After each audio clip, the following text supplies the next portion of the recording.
Knowledge and skills are like gold, a currency you will transform into something more valuable than you can imagine. It's similar to one of your tweets, which is eventually the time that was not spent on learning skills will catch up to you and the fall will be painful. Well, life can be kind of difficult, right? You don't really know sometimes where you're headed. Nobody kind of gives you any kind of guidance in this world, right? And they don't tell you when you graduate college, go ahead, go Robert, you go study this. This is what, this is what your brain is suited for, et cetera, et cetera. You have to find your own path.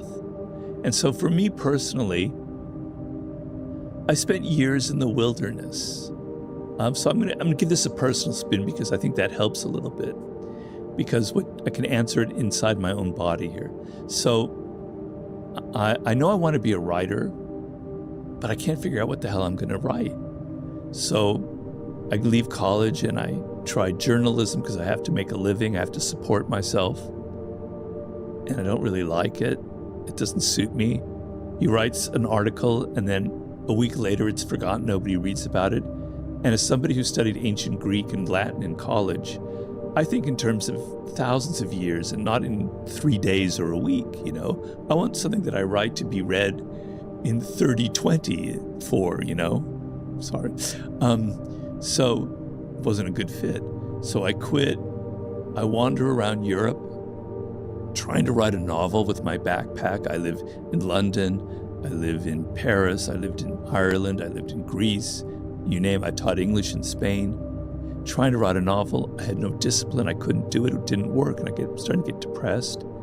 I had spent 18 years or so acquiring high levels of skill in writing, okay?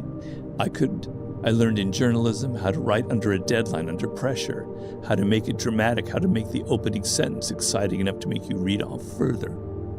Trying to write novels taught me about creating stories, which is a huge part of my writing.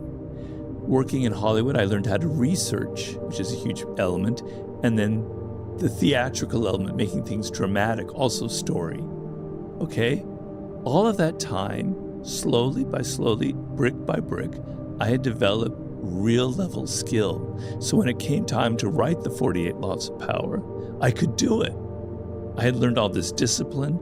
I had learned how to write under a deadline. I learned how to make things entertaining, the whole bag, okay? And so the world opened up for me.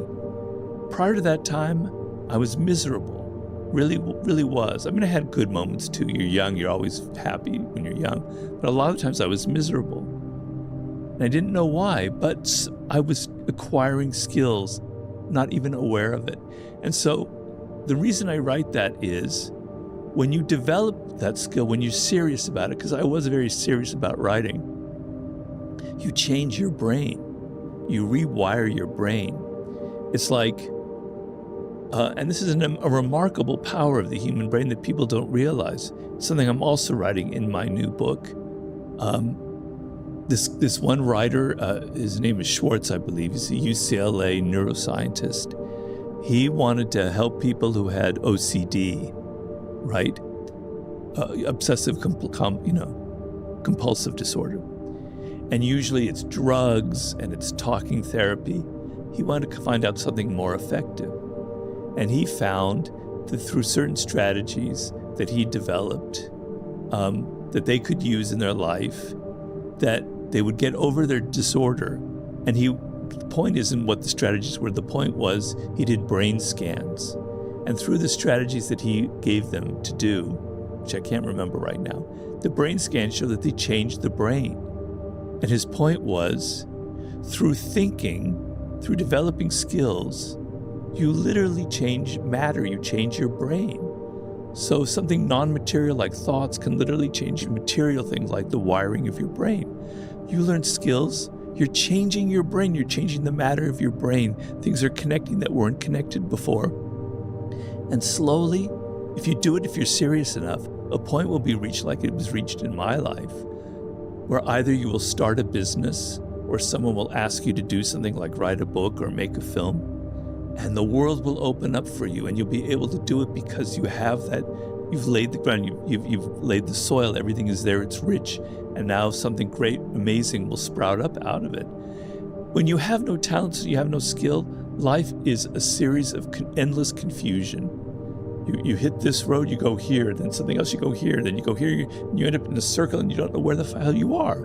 When you've got skills, zoom, you know where to go. It's not zoom, it's more like, but your head is somewhere. Yeah, it's not. Yeah. I don't know if we're being filmed, but so yeah. So that's my answer to your question.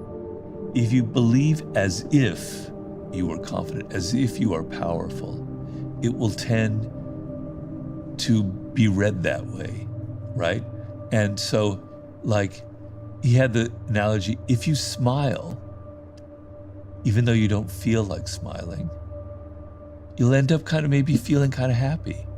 So the physical action will create the psychological action, was his belief, because he was very much a believer in the body, I think starting from the body. So if you believe physically and embodied that you are great, that you deserve this, it will kind of become part of your psychology and it will radiate outward. But for those that don't, they just don't have that belief. Can you lie to yourself? Can you tell yourself, I am strong and I am powerful? Well, everybody has some good qualities, right? Everybody, I think almost everybody has something that they can go back to in the past and go, I was actually very good at that. That was actually a good moment. I actually was scored in that particular moment. And you can think about that. I mean, actors do that all the time in movies. When they want to express an emotion, they go back into their past. Like they have to express sadness, they go back and they think about their father or mother who died and they call that emotion up. You can call that emotion up of when you did something actually really great. You might have only been in high school when you were on the sports team and you threw the touchdown or something. Okay, think about that and it'll come back to you. Everybody has something that they can be confident about, I hope.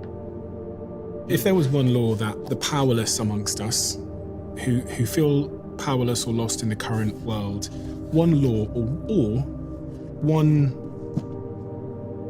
fact of human nature that people who are feeling lost and purposeless and adrift right now should be thinking the most about, which one springs to mind? Well, there's no one sharp answer to this kind of thing, but one law that I would highlight is interaction with boldness. And what I mean by that is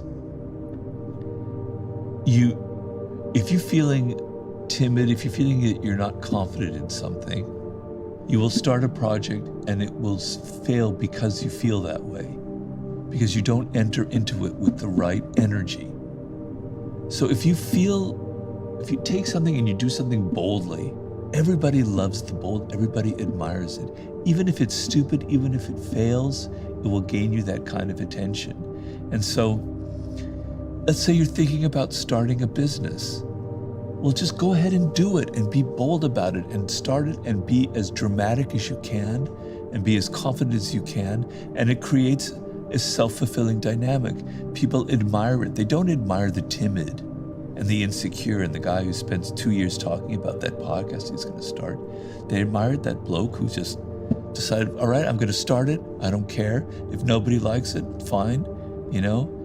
I remember this guy who interviewed me once. He had a magazine called Bad Ideas, and it was a really successful magazine in like the early 2000s. And I said, where'd you get that idea? And he said, my mother told me that to start that magazine was a really bad idea, right? So I thought I'd put the title there, and that would be the title of it. And I just went ahead and started it. And it was very successful because it was a great marketing gimmick, and it also worked, and it was actually full of bad ideas of the thing, but in a very interesting way. So being bold, being different. Everybody nowadays, I'm getting on my goddamn soapbox again, and I apologize to everyone about this, but everyone is so similar. Everybody is so afraid. Everyone's trying to be like everybody else. You go out there and you start something that's different, that's you, that's unique, that's loud, that proclaims I'm a different voice on it, you're going to get attention. So I want more bold people in this world. We've got too much fear, you know? I'm not maybe a big admirer of, in some ways, of Elon Musk, but damn it, he's always bold and it always works for him. He doesn't start just a minimal business about maybe sending rockets out there. He starts a thing that's going to take you to Mars. He's bold and people love it. One of the groups, I suppose, I think that's looking for a lot of advice at the moment is young men feeling a little lost, like their place in the world is, I don't know, just uncertain. They don't really know or have the direction. What advice would you have for young men that are feeling a little lost in the modern world? Well, you have to be comfortable with who you are and with your masculinity. So the word masculine has now got like this negative connotation around it, which is terrible because you're a young man. It's not every young man. Some men don't feel this way. But a lot of young men, I remember myself, you've got this testosterone that's roaring through you. You're competitive, you're ambitious, you have goals, you have this energy, you want to assert yourself. But it's bad, it's bad, it's bad. You're not supposed to be like that, you know? And the culture isn't about, there's no virtue in masculinity. Okay, there is such a thing as toxic masculinity, most definitely. But there are virtues in being masculine, and they have to be redefined. And we have to have icons and role models for that. And so when I was growing up, oh God, I sound like, I hated that when people said that when I was a kid. So I know you're going to hate me, but I'll say that. Anyway, I can't help it because it's true. When I was growing up, you know, I watched like a lot of Westerns. You know, it was the silent hero kind of thing, the Gary Cooper thing. But my idea of masculinity growing up was a man who was in control of himself, who wasn't mean, wasn't pushing people around, who was decent, who treated women well. So treating women well is a masculine virtue, is a good thing. It comes from a position of strength. You're not insecure about your masculinity. You don't have to prove that you're a man by demeaning women, by pushing them around, by calling them whores and bitches, etc. You don't have to take the Andrew Tate path in life. You can respect women, and respecting them is a sign of your strength, is a sign of being secure in your masculinity. You don't need to put other people down to make yourself feel better. Okay, so we have to redefine these qualities, but there are no icons like out there. You either have the Andrew Tates out there, or you have these wimpy men who are just so afraid of being masculine. Okay, your aggression, your assertiveness, your testosterone, it's a good thing. It's how things get done. It's what energizes you, what puts you in the world. What makes you ambitious. It makes you assert yourself and motivate yourself. It has to be channeled. It has to be disciplined. But you have to see, you know, we were talking about our people-pleasing things and how you reframe it. You have to see who you are and see the virtue in it and see the power in that. And it's a cultural problem because men are very confused. I didn't have that confusion when I was growing up, you know. So now it's very difficult because you're being told that all these things that you feel naturally are negative. They're only negative if you can't control them. So self-control is a very masculine quality. You're able to control yourself. You're able to control your passions. You're able to not talk too much if you don't need to talk too much. I'm not saying that women don't have, that the opposite is wrong. These are things that men naturally have because of their biology. And I'm sorry, I do believe in these things. But they're good. They're just how you use them that can be bad. And so I just wish there were more positive role models out there. I know I could be a real bastard. I could be a real asshole. I'm very competitive. When I play games, I like to win. And I can be a little bit mean about it. Okay? I mean, I'm a pleaser, but I like winning. I channeled it, all of my aggression, all of that testosterone. I'm not saying I have more than anyone. I just have normal amounts. I poured it into my books. I poured that edge, that aggression, that damn you, I don't really like you, I don't like the world, into the 48 laws of power, into here's how these are how people manipulate, these are how people can be bad and cruel, and damn it, I'm going to get at all my aggression by exposing it and showing it and being as real and direct. I channel it into something as opposed to hurting other people kind of thing. So finding ways to channel your aggressive tendencies is a positive way of being a man. You have to find whatever that is. Sports is a great example, but there are other things as well. It feels a lot like alchemy, in a way. Or actually, alchemy is taking something which is bad or useless and turning it into something which is valuable.